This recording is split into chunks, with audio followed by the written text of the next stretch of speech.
एक भक्त की पत्नी बहुत ही सुशील थी, बहुत ही प्रिय बोलने वाली थी, और उस लड़के ने उसकी पत्नी ने और उन दोनों ने गुरुदेव के विचार सुने। संत ने कहा, बेटा नाम ले लो, तुम उपदेश ले लो।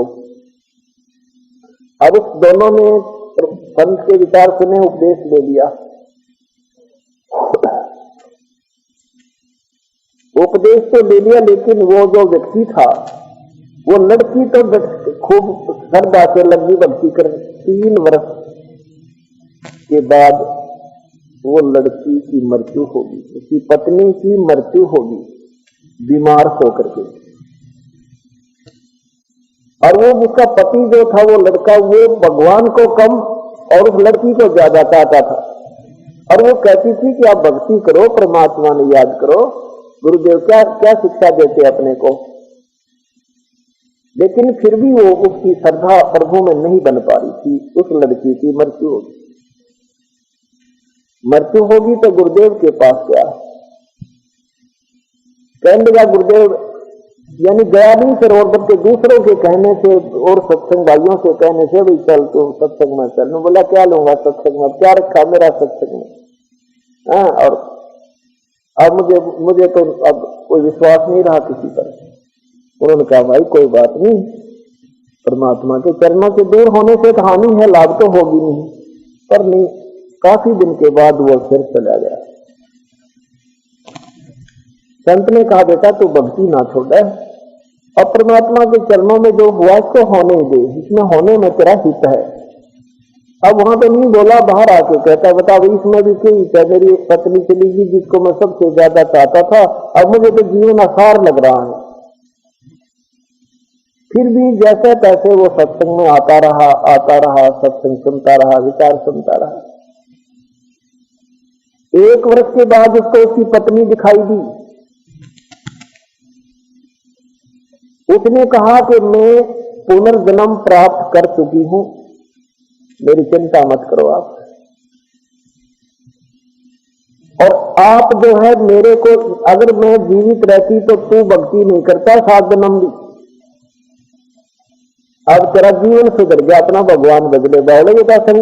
आइए तेरा कितने जन्म के नाते तेरे और मेरे, तू मर जाता एकदम, मैं किसके साथ जाती, क्या मैं तेरे साथ मरती थी। अपनी भक्ति कर ले, परमात्मा के एक एक वचन को याद रख। परमात्मा हमारे अहित में नहीं होते। अब फिर उसकी 1 वर्ष वहां के फिर गुरुदेव से बताई, प्रभु आज ऐसे ऐसे हुई। कहने लगे बेटा वो अपनी कुर्बानी करेगी तेरे को भक्ति प्रदान करने के लिए। अर्थे भी नाम लेने भी उसके कहने का आ जाता ना, तो नाम भी ना लेने का था नकम्मे। कभी नो की नो बात है, मैं तो सपने में भी नाम नहीं लो, उसने भी नहीं दबाव दे दी थी। और तेरा उद्धार करने के वो लड़की अपना कुर्बानी करेगी, उस परमात्मा ने वो तेरी सर्वप्रिय चीज भी छीननी पड़ी तेरे को इस राम नाम फैलाने के लिए। अब वो कहता है 1 वर्ष के बाद कहने लगा, प्रभु ये तो बहुत ही अच्छा हुआ, मैं तो सचमुच कति भक्ति नहीं करता अगर वो आज जीवित रहे। हाँ ठीक, ये कोई जरूरी नहीं होता कि पत्नी मरे बादशाह भक्ति होगी ना, ये उनके लिए लागू है जो मनुष्य जीवन से नहीं आए। और बाकी का भाई लड़की करो तो ना करो, अपनी जिसको समझ में आ गई वो भक्ति करो, बाकी जैसे परमात्मा की दया से होती रहे। अब जितना भी उसका भक्ति भाव बढ़ता चला गया, फिर ये समझ में आ जाती है परमात्मा क्या बताते हैं कि कोट जन्म तन भर मत होगे, कुछ ना हाथ लगा रे, ये कुकर सुकर खरबा गोरे तो कौआ हंस बताए। एक समय की बात है, आदरणीय गुरु नानक देव जी अपने 2 शिष्यों के साथ भ्रमण पर जा गए हुए थे। एक बुढ़िया ने पहली तो यात्रा में महाराज जी घूम रहे थे, तो उस बुढ़िया ने उपदेश भी लिया, उनके विचार सुनकर बड़ी सेवा किया करती थी और इंतजार करती थी बाबा महाराज जी आएंगे। अब दूसरी बार जब महाराज जी वहां पहुंचे, बुढ़िया से पूछा कि माई भक्ति करती है? अभी जैसा समय लगता है करती तो हो। अच्छा महाराज जी कहते हैं आजा माई बैठ क्या आई जी, गाय है गाय को संभाल के आती हूँ, कभी उसको चारा डालन जाती है, कभी उसका चोट उठा कर एक तरफ डालती है, आई जी दूसरी बार फिर जाती है, उसके नीचे सूखा फूस फास बिछाती है, घास वो रेत रात सूखा डालती है, फिर आकर बैठ जाती है। यानी सत्संग की चर्चा जो सतगुरु कर रहे थे, इतने में 5 बजे उठ गई गाय ने संभालने के लिए।